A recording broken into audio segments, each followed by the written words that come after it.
All right, ladies and gentlemen, welcome back to the channel. Today we're going to talk Toronto Raptors. There are only 8 games remaining in the season, and Toronto currently, they're the 6th seed, man. They're the 6th seed. There's a two-way tie at first place right now with Miami and Philly.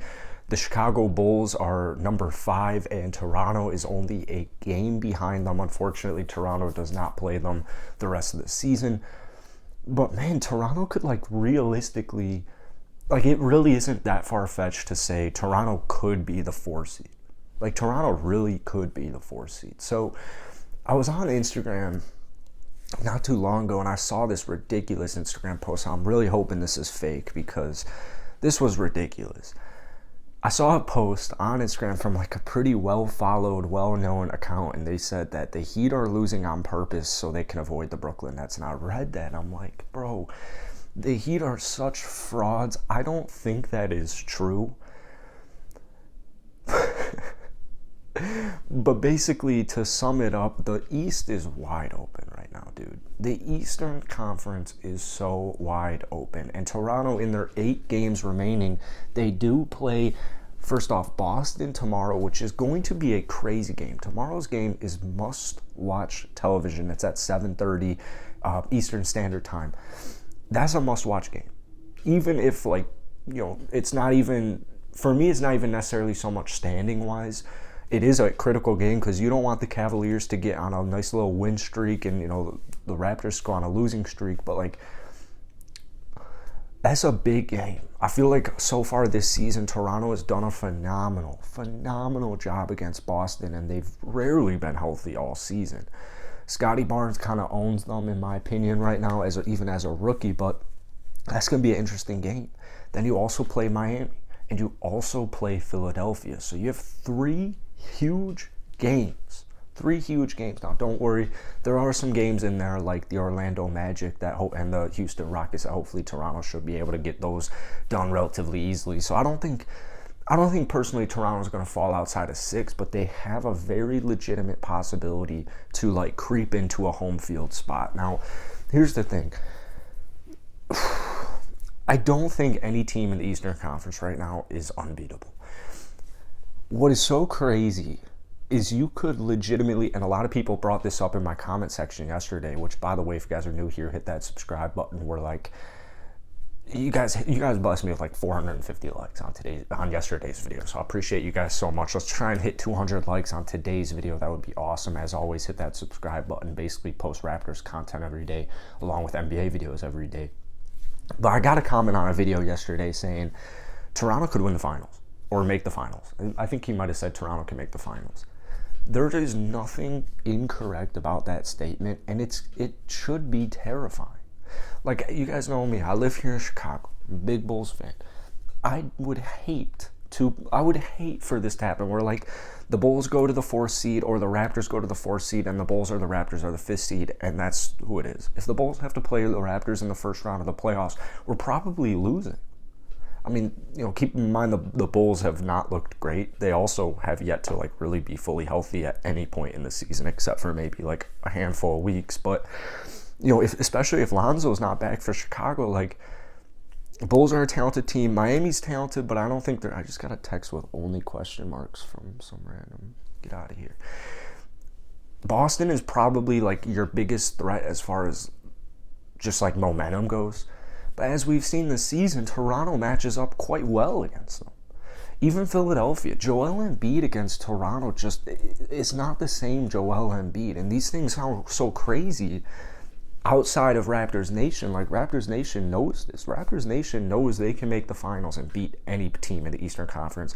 And technically you can still win the finals, right? If you can get to the finals, you got a great chance. You got a 50% chance to win it. So, really the NBA, I just feel like no one is really quite aware of this. And a huge reason, honestly, has just been lack of media coverage. But I don't want to get in a NBA media rant today. It's really been injuries just kind of derailing this team. I mean, they've literally played only 17, 18 games as a healthy starting 5. And, Freddie, what sucks is sometimes when Freddie's out of the game, the offense kind of flows really nicely. So I need to see Freddie come back strong against Boston. That's a huge reason, though, why you should never give up on Freddie. Is he repeatedly, even if Freddie tomorrow against Boston has 3 bad quarters or 3 just not great quarters, you know in the fourth quarter he's giving you all he has, and you know, like, he's somebody who you want to take shots in the fourth quarter, especially. Like, Freddie in the fourth, he's a stud. He's been an absolute stud all season in the fourth, especially. I mean, this is an all-star, right? This is an all-star, so obviously want Freddie back fully healthy, and I feel like last night's rest against Indiana probably is going to help him out. So ever since these Cats have come back, Toronto's creeping into that top 10. They're still number 13 in offensive rating, number 12 in defensive rating, but, you know, just this past week, they were like 15 and 15 in both of those categories. So they're climbing. They are rising up the Eastern Conference, and Milwaukee's a really talented team, but there isn't anything about Milwaukee, Boston, Chicago, you know, Philadelphia, Brooklyn. You know, a lot of people are saying Brooklyn. First off, there's no way that Miami report is true. There's just absolutely no way that a team as the first seed is trying to lose so they don't play Brooklyn. That's not even how the play-in tournaments works. If Brooklyn wins their first game in the play-in, they'll play the 2 seed. So I don't even that has to be fake. Basically, as good of rosters as all these teams have, Toronto matches up with everybody so well. And I want to say it's, you know, shout out Masai. This is something we talked about all offseason, is you have these guys who just blend so well together because they're so, like, interchangeable. They can do so many different things. I can't think of a simple word to use for that, but, like, they are very multifaceted. You know what I'm saying? Like Precious Achiuwa. I mean, Pascal Siakam, Scotty Barnes, OG Anunoby. These are guys who can not only play multiple positions, but these are guys who can guard pretty much anybody.